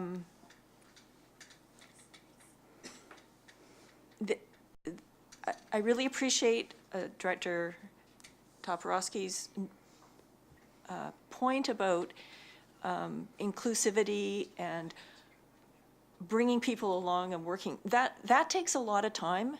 That's the one thing that I think about the Cowichan 2050 that we need to pay more attention to, because it has been largely a CVRD-driven thing, and I'm not even sure that the other municipalities, I know that they've, you know, on, they look like they've signed on to it, but what really is important is that we provide a framework and structure for people to start working together. So we need to work together. It's not just about talking about it, it's about working together. And what that looks like is going to take time to figure out and to develop. So I really think the sooner we can get on with this kind of thing, the better, because we have issues that require regional thinking. And you had another? The other issue that I'd like to bring up is that we have in NB1 a discussion about Function 100 and operating reserves. And I'm not kind of clear on how this is going to overlap with that? Or are we not doing NB1? I'm not clear either. I understand we're over in operating reserves, but there's also capital, I mean, there are other implications here, so I don't want to just So- make a decision out of context. That was all. Do you have a question for staff then about the implications? Well, it would be helpful to me if someone could run through the Function 100 General Government Operating Reserve piece in the NB1 before we make a decision on this. So I'm not sure procedurally, Mr. Barry, how to do this. Can we table the motion and do MB1 and then come back? Yes. And does it take just one person suggesting that, or does it have to? Are you motioning to table till after NB1? Well, I would like first some staff advice as to whether I should be concerned about this or not. I mean, So a little bit into NB1, the minimum operating reserve for Function 100 is 517,000. With spending 150,000 on Cowichan 2050, we would still have 953,000 in the operating reserve. So we would still be sufficiently over our minimum. I'm not aware of any other pressing matters to come from the Function 100 operating reserve at this time. okay, so I have a specific question then. We have a capital reserve for this function, which is $18,000 approximately. And you say as a capital reserve is very small, you recommend transferring excess operating reserve funds to fund future capital replacements. So I have two questions. One, what kind of capital do you do under general government? Is that like the buildings and stuff? The majority of, So are we more into NB1? No, I gotta Okay, get this okay, right. okay. Okay, I don't care what the capital is used for. I just want to understand if this is going to impact our ability to have an appropriate capital reserve fund in the future. this function does not have very large capital needs, so. Okay, fine. Okay. Director Smith, thank you for your patience. Thank you, Madam Chair. I will not be supporting this motion. I believe that in the timeframe that we went over, Function 100, we reduced many items that were in the budget to bring this budget down, and maybe those items need to be revisited before we start in on the Cowichan 2050. So this and the new business go hand in hand. I asked to have Function 100 brought back because there may be, based on the operating reserves, there may be a possibility of covering some of the other items that we reduced earlier in the budget. So I think we need to look at all of those items so that we have a clear picture. And if we are going to take our lunch break, maybe staff could put that together for us and we could have a better understanding of it. But I will not support this motion at this time. I don't have anyone else on the speakers list, or is Director Salmon about to stick his hand up? Yes, I thought so. Yeah, I just, I'm a bit uncomfortable. It seems an off-the-cuff way to be earmarking operation reserves, and I don't feel like I fully understand what Cowichan 2050 would be about. I'd much rather wait until after the strategic planning session to move forward on this. Thank you. Okay, I apologize. I was consulting with Mr. Barry. I didn't hear what Director Salmon said. But we do have to finish this meeting. Mr. Barry tells me. There is pizza here. It's getting cold, but I think we've all lived long enough to eat cold pizza. And we do have microwaves. So I apologize. I had a family thing go on last week, and I can tell that my brain isn't quite here. So I appreciate the help that staff are giving. We do have a motion on the floor. I don't know how, I honestly need some help with how to go about it next. Are we ready? Are we ready for the question? I'd like to hear the motion again. Yes, Madam Chair, that the Cowichan 2050 project be funded from Function 100 Operating Reserve with no expenditures toward the project to be spent until agreed to by the board at the conclusion of the board's strategic planning exercise. So, before the question, I would just like to say, I think we should just support this and then duke it out at the regional planning, and rather than going through changing the budget with the bylaw if we decide to do it. If we don't decide to do it, we're not doing it. So anyway, we'll call the question. All in favor? Opposed? Motion carries. So NB1, Mr. Barry? Yes, NB1. That's a report from the Finance Division regarding specific function budget review requested by Director Smith. Ms. Solder? So staff were asked to provide some additional information on operating reserves. So we did email out. Our operating reserve policy includes minimum and maximum thresholds for most functions.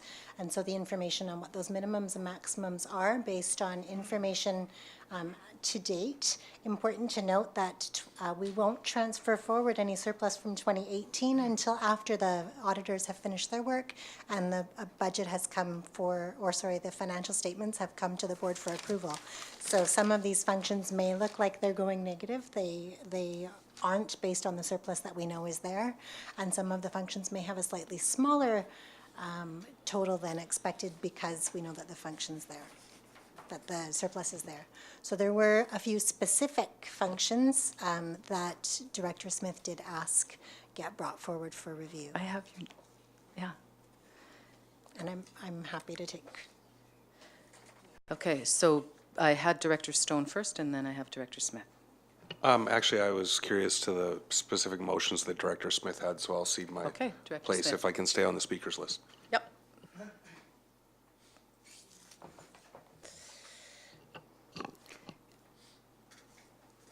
Through the chair, I really feel that Function 100 is, there was many items that we reduced because we didn't have the opportunity to see the operating reserve that was left for 2018 when we did look at this budget line.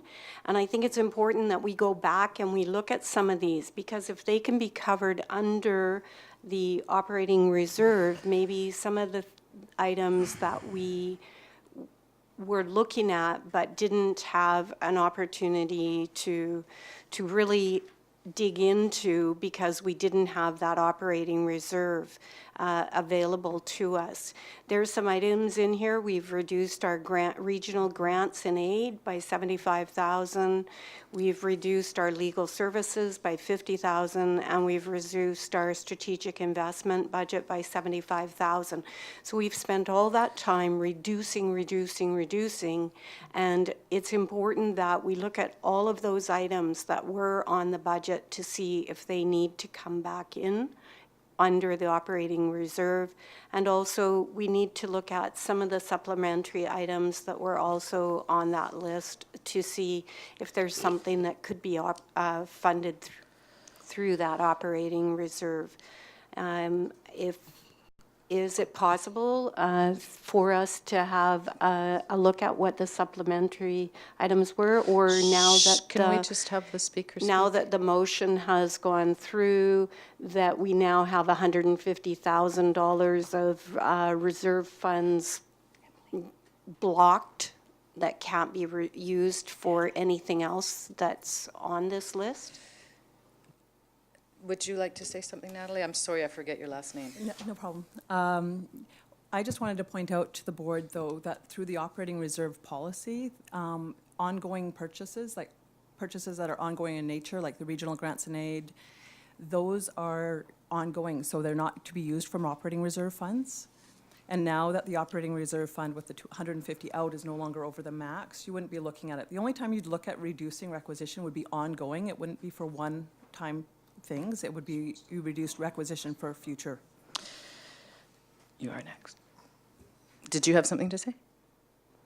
I would just speak to the items that were reduced. So when we originally brought forward discussion of Budget 100 and were asked to come forward with possible suggestions, staff did recommend cutting the legal services budget, also, and suggested that operating reserves would be available should our costs exceed that 50,000. We believe that the 50,000 is sufficient for our needs for the year.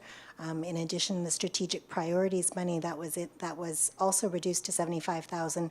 In 2018, zero was spent. And so staff also suggested that should we spend more than 75,000, we would have operating reserves available at that time. The regional grant need is an ongoing expense, so staff would not recommend that operating reserves be used to increase that. But should the board wish to increase that budget, that's always the board's decision. And that would be by requisition. So do you have a motion, Director Smith? Can you also go over what were the supplementary items that were brought forward under Function 100? So there were quite a number of Yes. supplementary items under Function 100. The ones that were recommended by staff and by senior management for approval were all approved and are included in the budget. Director Stone. Thank you. I appreciate that clarity because I was going to make that point that ongoing items should not be funded by reserve funds. And even with the inclusion, and again, clarity on the motion was that none of that would be spent without the strategic planning process. That would be a one-time expense, therefore appropriate to fund from reserves. And that the pieces around the regional grant and aid was a longstanding discussion even at the previous board about bringing that budget item into a more realistic envelope, if you will. And then the piece on the strategic investment, not spending any funds last year is obviously very relevant. So that being said, you hit it as well. All the Tier 1 supplementals that were actually recommended by staff were included. I know because I made those motions that we're re-reviewing, as the report says today. So I'm still quite pleased with the work that we did on Function 100, including the inclusion of potentially moving forward on Couch in 2050. If we talk about fiscal prudence, not planning for the future of things like climate change mitigation and impacts, which is a big portion of Couch in 2050, is fiscally irresponsible. Saving $1 today to spend $100 down the road for the same issues that could be avoided by smart planning at this time is why I think we need to continue having the discussion around Couch in 2050. So that being said, I'm quite happy with Function 100, and I hope that we can just move on to the next item. Director Nicholson, do you still want to speak? Yeah, I'm not really interested in debating this stuff, but I am interested in the operating reserves and the capital reserves, and I think I was looking at these and I couldn't understand, like for Function 106, why there wasn't a capital reserve when we've got these pressures to buy for, providing funding for park and ride expansion and so forth. And so then so I guess my first question is, do we have a capital reserve policy? You mean for Function 106? For anything? We do not currently have a capital a capital reserve policy. However, it will tie into our asset management plan, which is still coming forward. So can we expect that this year? I can't answer that question. Yep. So if we can expect that this year, I would propose that next time we go through a budget cycle, that we start with a look at the operating reserves and the capital reserve needs, and so that we can understand what we need to do to manage to the appropriate levels. I also think that on the operating reserve policy, it's basically there's utility type of functions, there's non-utility, and then there's a bunch that are exempted. And I think that we really need to refine it a bit better for some of the different functions that I think have different needs that you can't just generalize the way we do. So I think that would be something that we should be aiming to try and do for next budget cycle. I think it's really important. So, Director Kuhn. Oh, go ahead. Sorry, Talitha. I would just say that with respect to Function 106, we do not have a capital reserve for Function 106 because we don't actually own any of the assets. So we contribute, so there's no capital, and because we look at capital from the accounting standpoint rather than from the general thought standpoint. Director Kuhn. We've made a decision at the previous session. I'm not prepared to go all the way back again and now revisit everything again, and just because we might be able to dip into reserves. Let's just leave it the way it was. Thank you. So, I don't see any hands burning with motions, so this was our last item, correct? Do we have a question period? I can't seem to keep, doesn't seem like there's anyone in the public. So, I guess, is there a motion to adjourn? For anyone opposed? Okay, meeting is adjourned.